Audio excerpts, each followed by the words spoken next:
Bienvenue sur Africa 24 pour cette nouvelle édition de l'Africa Tonight. Voici les titres de l'actualité. Ce samedi 13 octobre, en Côte d'Ivoire, 6,5 millions d'électeurs ont été appelés aux urnes pour un double scrutin. L'élection de 201 maires et de 31 conseillers régionaux. Outre la pluie, certains bureaux de vote ont connu quelques difficultés. Le chef de l'État équato-guinéen, Teodoro Obiang Nguema, a gracié 81 prisonniers, un acte réalisé à l'occasion de la fête des 50 années d'indépendance du pays, ce 12 octobre. Et puis, le projet de construction de l'aéroport du village de Mamama en Sierra Leone ne verra pas le jour. Le pays a décidé d'y renoncer à cause de son coût, 400 millions de dollars. En Côte d'Ivoire, ce 13 octobre, 6,5 millions d'électeurs ivoiriens étaient appelés aux urnes pour choisir près de 200 maires et 31 conseillers régionaux. Un scrutin à valeur de test avant la présidentielle de 2020 qui met un terme à une campagne marquée par quelques tensions. Reportage de notre correspondant Olivier Conan. Ils sont au total 6 498 215 électeurs ivoiriens qui ont choisi dans 20 219 bureaux de vote leurs conseillers municipaux et régionaux ce 13 octobre 2018. Ici dans le Ourodougou, au nord-ouest du pays, il fallait attendre l'après-midi pour voir l'affluence des votants. Sincèrement, j'attendais ce jour. J'espère que mon candidat sera élu, que tout se passe bien. C'est le jeu démocratique. Ce que nous devons retenir, c'est que tout et chacun peut avoir l'esprit d'être candidat chez lui. C'est la population qui détermine qui peut gérer la commune. Outre la pluie, certains bureaux de vote ont connu quelques difficultés. Le dysfonctionnement des tablettes électroniques et la non-présence des noms de certains électeurs sur la liste électorale. On a des parents, des noms, effectivement, qui ont des cartes d'électeurs et qui ne sont pas inscrits sur la liste d'émargement. C'est le problème que nous croisons pour le moment. Dès la fermeture des bureaux de vote ce 13 octobre au soir à 18h, les résultats vont commencer à être publiés peu à peu par la Commission électorale indépendante CEI. Des résultats très attendus car ils permettront de départager le Parti démocratique de Côte d'Ivoire, PDCI, le FPI, Front populaire ivoirien, le Rassemblement des Soufouettistes pour la démocratie et la paix et les candidats indépendants. Dans le cadre du 50e anniversaire de l'indépendance de la Guinée équatoriale, le chef de l'État, Teodoro Obiang Nguema, a gracié 81 prisonniers, dont une trentaine d'opposants, condamnés en février à plus de 30 ans de prison pour sédition. Aucune libération n'a pour l'instant été effectuée. Marcel Farba-Maroun.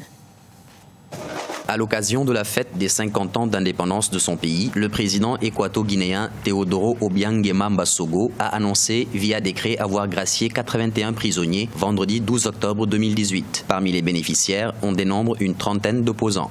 Nous concédons la grâce aux personnes condamnées ou qui purgent leur peine pour délits contre le gouvernement, contre l'ordre public et contre les autorités constituées.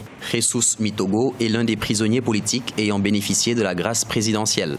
Ce membre du Parti citoyen pour l'innovation et unique député de l'opposition au Parlement avait été condamné en février 2018 à plus de 30 ans de prison pour sédition, désordre public, atteinte à l'autorité et blessures graves après des échauffourées qui ont eu lieu durant la campagne pour les législatives de novembre 2017.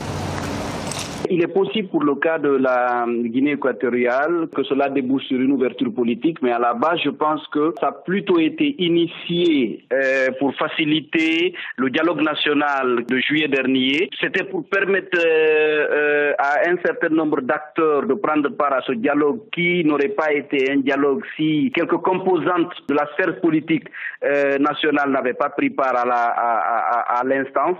Et puis, il y a aussi les pressions subtiles de la communauté internationale qui s'était engagée à accompagner ce processus de dialogue et à le cautionner. Le 12 octobre 1968, la République de Guinée équatoriale avait obtenu son indépendance avec à sa tête Francisco Macias Nguema, élu en juillet 1970. Ce dernier sera destitué le 3 août 1979. La Sierra Leone renonce à un projet de construction.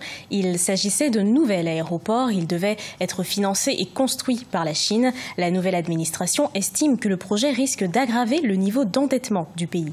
Les explications de Cheikh Omar Bandargo. Le projet de construction de l'aéroport du village de Mamama, hors de la capitale sierra-léonaise Freetown, est suspendu. Dans une lettre datée du 5 octobre, le ministre des Transports et de l'Aviation, Cabinet Calon, informe le responsable du projet que le gouvernement compte annuler le contrat de construction de l'aéroport à la fin de ce mois d'octobre. La raison, le projet financé par la Chine à hauteur de 400 millions de dollars risque d'avoir un lourd impact sur la dette extérieure du pays. Après un examen sérieux et une diligence raisonnable, le gouvernement estime qu'il n'est pas rentable de procéder à la construction d'un nouvel aéroport alors que celui qui existe est extrêmement sous-utilisé. À l'opposé, le gouvernement va contracter un prêt d'1,3 milliard de dollars pour la construction d'un pont reliant la capitale Freetown à l'aéroport de Lungi. Je ne trouve pas ça comme, si vous voulez, une situation paradoxale.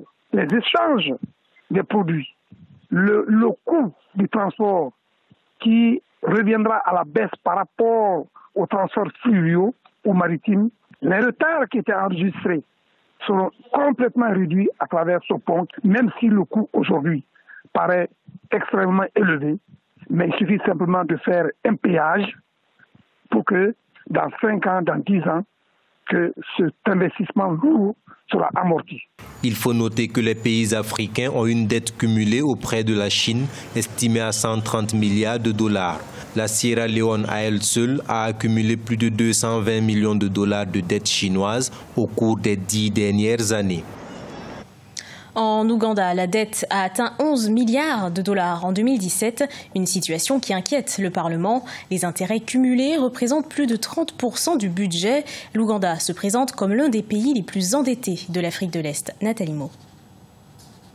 La dette publique de l'Ouganda s'est établie à 11 milliards de dollars en 2017. Le gouvernement ougandais consacre 32,7% du total des recettes du pays au remboursement de la dette durant l'exercice 2018-2019. Pour sa part, le Parlement estime que le taux d'endettement de l'Ouganda pourrait atteindre 47% du produit intérieur brut avec la construction prévue d'une nouvelle voie ferrée. Les députés estiment ainsi que la dette publique de l'Ouganda n'est plus viable et appellent à plus de contrôle. L'État dirait, OK, au-delà de tant de milliards de shillings, il faudrait l'accord du Parlement.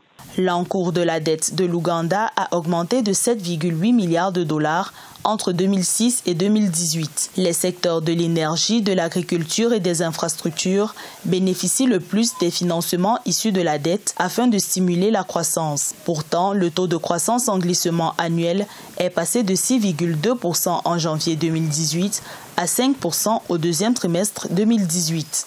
Si l'endettement ne crée pas des emplois, si l'endettement n'augmente pas la compétitivité, c'est clair que cet endettement n'aura pas un impact sur le produit national brut, un impact sur la croissance économique. Le gouvernement ougandais s'est engagé à plafonner sa dette au seuil de 50% en respect des critères de convergence de l'Union monétaire de l'Afrique de l'Est. L'Ouganda pourrait ainsi limiter sa dette publique à 6 milliards de dollars dès 2020.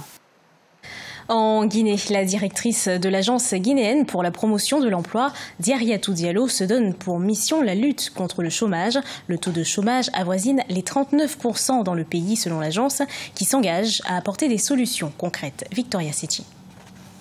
Directrice de l'AGIP, agence guinéenne pour la promotion de l'emploi, Diariatou Diallo pilote depuis des mois plusieurs initiatives publiques destinées à réduire le taux de chômage dans son pays. À ce titre, le projet Booster les compétences a permis jusqu'ici de répertorier 11 secteurs porteurs avec une base de données fournie reliant plus de 30 000 jeunes à plusieurs entreprises. On a sélectionné 100 jeunes. Nous les avons formés en 3 jours.